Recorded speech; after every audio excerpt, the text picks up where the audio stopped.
হ্যাঁ কোন জায়গা এটা? কাটাপুকুর ভাড় খাটন। এই সমস্যা সবসময় আছে? হ্যাঁ সব সময় আছে। এটা কি কবে সমস্যা সমাধান হবে? এবার কি করে জানবো, আপনারা জানবেন কবে যাবে না যাবে। জল হলে লোকের ঘরে ঢুকে যাচ্ছে, এই দেখুন ঘরের অবস্থা, হ্যাঁ, বলুন। রাস্তার এই অবস্থা, এই দেখুন এদিকে আসুন না, এদিকে বৃষ্টি হলেই কি ঘরে ঢুকে যায় জল? হ্যাঁ হ্যাঁ হ্যাঁ একদম বেড়ে নে আমরা কি করে খাবার জলটা খাবো? একটা পাইপ ভালো নাই, কোথাও পাইপ ভালো নাই।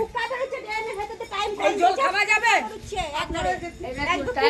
এই জল কি খাওয়া যায়? পাইপ যখন ড্রেনের ভিতর দিয়ে, ট্রেনের ভেতরে পাইপ? হ্যাঁ দিয়ে ড্রেনে পুক পাবে 50 টাকা করে দেয়, মাসে 50 টাকা করে নিচ্ছে। প্রতি বাক্সে 50 টাকা করে দেয়। আর পাইপ দেখুন সব পুক পাবে জলটা খালি পুরো পাইপ ঢুকে আছে ড্রেনে।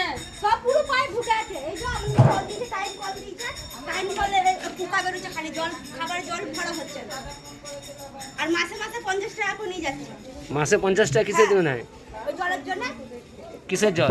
জল খাচ্ছে দিয়ে একটু জল হলে দেখুন এখানে কালী মন্দির আছে, সব জলের দিকে ঢুকে যায়।